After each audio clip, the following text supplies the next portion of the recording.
Obadias. Ang pangitain ni Obadias.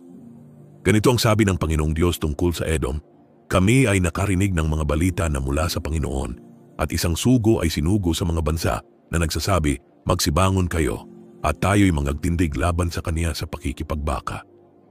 Narito ginawa kitang maliit sa mga bansa, ikaw ay lubhang hinamak. Dinaya ka ng kapalaluan ng iyong puso, o ikaw na tumatahan sa mga bitak ng bato na ang tahanan ay matayog na nagsasabi sa kaniyang puso, sinong magbababa sa akin sa lupa? Bagaman ikaw ay pailang lang sa itaas na parang agila, at bagaman ang iyong pugad ay malagay sa gitna ng mga bituin, aking ibababa ka mula roon, sabi ng Panginoon. Kung ang mga magnanakaw ay nagsiparoon sa iyo, kung mga mangloloob sa gabi, paano kang nahiwalay? Di baga sila sanay nangagnakaw hanggang sa sila'y nangagkaroon ng sapat? Kung mga mamimitas ng ubas ay nagsiparoon sa iyo, di baga sila sanay nangagiwan ng laglag na ubas? Paano nasiyasat ang mga bagay ng Isaw?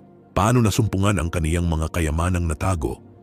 Lahat na lalaki na iyong kaalam ay dinala ka sa iyong lakad hanggang sa hangganan. Ang mga lalaki na nangasa kapayapaan sa iyo ay dinaya ka at nanaig laban sa iyo. Silang nagsisikain ng iyong tinapay ay naglagay ng silo sa ilalim mo. Walang pag-uunawa sa kaniya.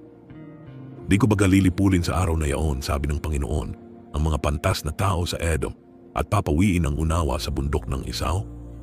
At ang iyong mga makapangyarihang tao, o Teman, ay manglulupaypay, palibhasa ay bawat isa'y mahihiwalay sa bundok ng Isaw sa pamamagitan ng patayan. Dahil sa karahasan na ginawa sa iyong kapatid na Jacob, ay kahihiyan ang tatakip sa iyo, at ikaw ay mahihiwalay magpakailanman. Nang araw na ikaw ay tumayo sa kabilang dako, nang araw na dalhin ng mga taga-ibang bayan ang kaniyang kayamanan, at magsipasok ang mga mangingibang bayan sa kaniyang mga pintuang bayan, at pagsapalaran ng Jerusalem, ikaw man ay naging gaya ng isa sa kanila. Huwag kang ngang magmasid sa araw ng iyong kapatid sa kaarawan ng kaniyang kasakunaan, at huwag mong ikagalak ang mga anak ni Juda sa kaarawan ng kanilang pagkabuwal, ni magsalita mang may kapalaluan sa kaarawan ng pagkahapis. Huwag kang pumasok sa pintuan ng aking bayan sa kaarawan ng kanilang kasakunaan. Oo, huwag mong masdan ang kanilang pagdadalamhati sa kaarawan ng kanilang kasakunaan. O pakialaman man ninyo ang kanilang kayamanan sa kaarawan ng kanilang kasakunaan. Huwag kang tumayo sa mga salubungang daan na ihiwalay ang kaniya na tumatanan, at huwag mong ibigay ang kaniya na nalabi sa kaarawan ng kapanglawan. Sapagkat ang kaarawan ng Panginoon ay malapit na, laban sa lahat ng bansa. Kung ano ang iyong gawin, ay siyang gagawin sa iyo. Ang iyong gawa ay babalik sa iyong sariling ulo. Sapagkat kung paanong kayo'y nagsiinom sa aking banal na bundok, gayon magsisiinom na palagi ang lahat na bansa. Oo, sila'y magsisiinom at magsisitungga, at magiging wari baga sila ay hindi nangabuhay. Ngunit sa bundok ng Sion ay doroon niyong nangakatatanan at magiging banal, at aariin ng sangbahayan ni Jacob ang kaniyang mga pag-aari.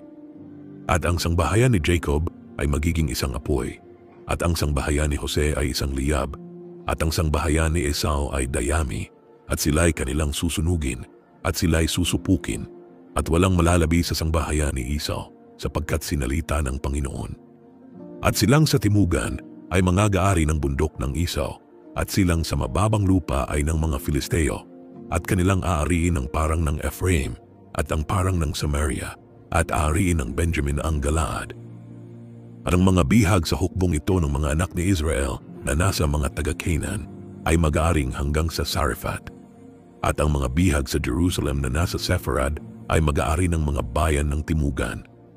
At ang mga tagapagligtas ay magsisisampa sa bundok ng Sion upang hatulan ang bundok ng Esau, at ang kaharian ay magiging sa Panginoon.